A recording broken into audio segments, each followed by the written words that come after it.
Second intermission, Saturday headlines as always with Elliotte Friedman. Auston Matthews injured Thursday night on a hit from Radko Gudas, a knee. And I was saying to you, Elliotte, and you know this, it was an earthquake for sure here in Toronto. How far afield were the tremors felt? How big is the story? Around the league, at this time of year after the trade deadline, there's not as much news, so to speak, but everybody was talking about this today. Just making all your calls around.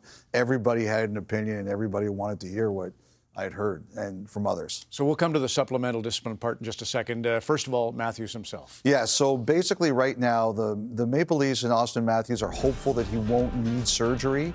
They won't know probably for a week or two, but they're hopeful he won't need it. The key thing here is that even if he does need surgery, there isn't any concern at this time that it would take him into next season. They believe he'll be able to recover over the summer and would start next season on time if surgery is not necessary. What this also allows Matthew to do is kind of start the clock on how he feels about things.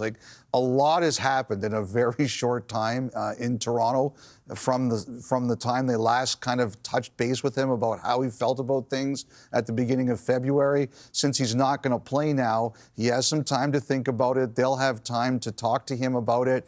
And I think sometime over the next couple of months, Ron, we're going to get a better idea of how everybody feels about the overall future of Matthews and the Maple Leafs. Is his reaction to the no reaction a big thing? Well, I think it is, but he hasn't said anything yet. So I don't want to assume he hasn't said anything at this point in time, but I think it would be. And there's no question in my mind, Ron, that internally it will have ramifications on the future and the construction of the team. I mean, I tried to speak to as many people as I could, and there were words like embarrassed and apoplectic thrown around about how everybody felt about what happened. And it was a pretty emotional scene in the second intermission. Craig Berube said he talked to the players about it, and you saw the way they came out for the third against Anaheim and tonight. And, I heard the players on the ice said that they obviously realized Matthews had been tripped, but they didn't realize the severity of it.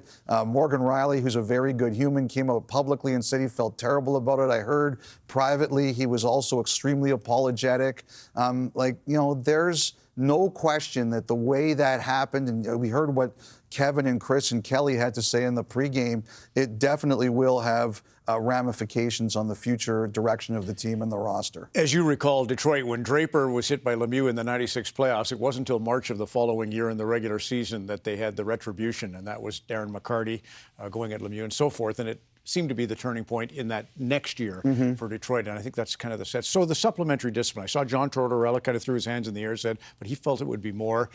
Certainly Devontae Smith-Pelly with David Amber last night felt it would be 7 or 8. Walk us through what you know. So I tried to ask about how we got to 5. And first of all, the Maple Leafs, Brad Treliving called the league and said, he made a case for a big suspension, from what I understand. He said, this is bad for the league. It's our captain. It's our best player. Imagine if we were in a playoff race. Imagine if he lost playoff games to it. They talked about some of the suspensions they'd received. Morgan Riley, 5 games, 6 down to 4 for Jason Spezza. They brought up Matt Cook's 7-game suspension in the 2014 playoffs. They felt it was a similar play, and they argued very strongly in the fact that even though Gudas hasn't been suspended for a while, he should be punished severely. The Ducks came to the defense of their player. They said that Gudas hadn't been suspended in 7 years. They brought it up. And this is what the Players Association did, from what I understand. They came in and said, here are all the kneeing suspensions from the last 15 years. And they said, this Cook's got the 7-gamer. 4 games, there were 3 players, and that includes Spezza's reduction and Kaliev's, which had 2 preseason games. 9 were 2 games, and 3 were 1 game. So the PA said, look, this kneeing suspensions are 12 of the last 15 are 1 or 2 games. And they've been appealing a lot, and I think the league is wary about that.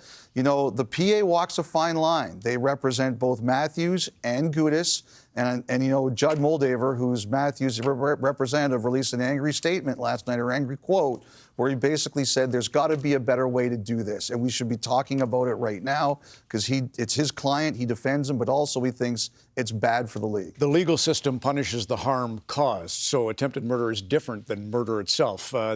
Players, the league is different. They go by the act, not the consequences, which you think that'll be a topic this week. Well, it's the GM meetings. We'll see if it goes anywhere. Finally, the goalie interference today. Oh, yeah, I wanted to get to this one because there were a lot of people, fans, everybody confused about this. So let's go back to February 28th. This is a goal that was called good in real time and then was overturned upon review. And the league felt and the officials felt on the ice that Shesterkin could not push across because Mantha's foot was there. He could not get across to make the save. Now today, here's Shabbat and Husso, and initially they called this a goal. Initially they called it a goal, and I'm told both the officials and the video room felt that did not prevent Husso from being able to make the save.